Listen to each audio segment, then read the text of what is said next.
Good morning, my neighbours! Well, good morning, you sexy mother hubbards. It's time for an alternative paper review.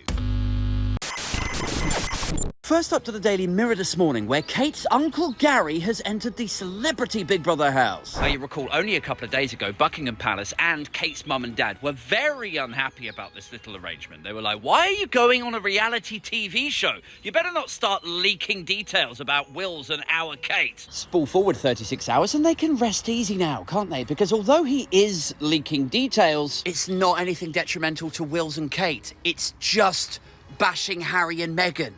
So leaking is bad, unless it's good. And of course, all of this conveniently distracts from the latest revelations that Prince Andrew may well have lobbied the US government to go easy on Epstein. Because who is talking about it? Nobody's talking about it. What's the headline on this newspaper? Meghan put stick in the spokes. Oh my God, did she? She put a stick in the spokes. Well, unless she put her dick in some kids, I think we need to reevaluate our priorities here. Prince Andrew's a nonce-burger. More royal gossip, this time in The Sun, with a Vegas party girl saying, I'm going to put Harry Vegas snaps on OnlyFans. So that's nice, isn't it? I mean, I know that the lived experiences of men and women are hugely different, and I know you can't just compare things. You know, like you can't transplant a situation with men straight over to women and then go, oh, well, how come it's not the same? But I do wonder if this situation was reversed and it was a woman who had been in that Vegas hotel room, and now years later, a male attendee of that party came out on the front page of The Sun like, I'm going to show pictures of her biffkin on OnlyFans. Who wants to pay me for it? Like if this was some Vegas Chippendale guy who happened to have got his hands on a picture of Pippa Middleton's fun tunnel, would you ever deem that acceptable? To be on the front page of one of the best-selling tabloids in the United Kingdom? Of course you wouldn't! Now, don't get me wrong, you know, Harry's a big boy. I'm sure he doesn't need me backing him up, and he will handle it appropriately and legally. But I do think it's illustrative of the sort of low-rent, high-risk, journalism adjourned kind of approach that a lot of these right-wing tabloid titles take. Let's move on.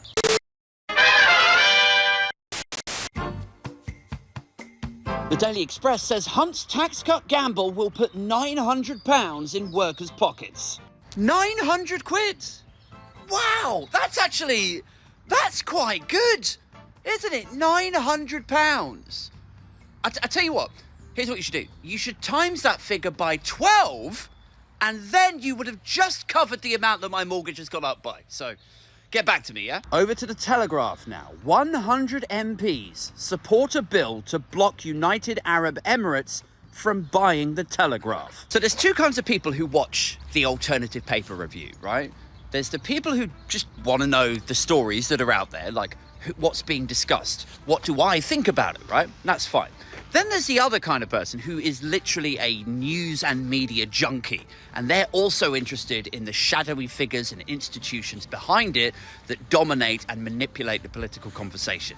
So, for the benefit of the former, the Telegraph is currently up for sale. Interested parties include GB News' Paul Marshall, but also the United Arab Emirates. There's a consortium of investors over that way. A lot of them actually invested in Twitter. So, not content with controlling the political conversation in real time online, they are also looking to acquire a broadsheet Fleet Street institution like the Telegraph. And anyway, this is just the latest front page pearl clutch where the Telegraph are basically saying, no, we don't want to be owned by United Arab Emirates. Like if you cast a glance across the Telegraph's opinion pages, it's like stuff about the deep state and how lockdown wasn't worth it. You know, it's dominated by conspiracy theories.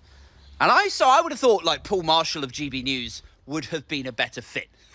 I don't know if you saw like the tweets that he had a secret account on Twitter, and the news agents, Emily Maitlis and Lewis Goodall, uncovered it. They found it, and they saw that he had been liking and sharing all of these weird and wonderful like conspiracy theorist tweets. So I would have thought like the Telegraph and Paul Marshall would be a pretty good fit. But anyway, the UAE appeared to still be interested, and the Telegraph are not happy about it. Which I think is pretty funny, because their reasons for not wanting this to happen are like, look, it wouldn't be good for a foreign state, because it's foreign state backed. then they might have control of us. They might be able to influence our politics. And the reason that's funny is because, firstly, whenever newspapers funnel out misinformation and people go, what are you doing? Like, you're gonna influence voters. They always clap back with like, oh, I think our readers and the general public are smart enough to not take everything we say. You know, just take it with a pinch of... Like, they sort of dilute their responsibility. And yet, things like this seem to confirm that they do have a role in influencing public opinion. The second thing is, if we're talking about interfering with politics, foreign state influence, like that conversation should have started years ago with Brexit, with Russian interference, but it's these same individuals, if you're like, yeah, should we look into interference from Russia over the Brexit? No, absolutely not. I'm sure everything's fine. Like these short-termist morons every time. Like if you had taken a stand when interference first came knocking, we might have had the regulations in place by now to stop this deal.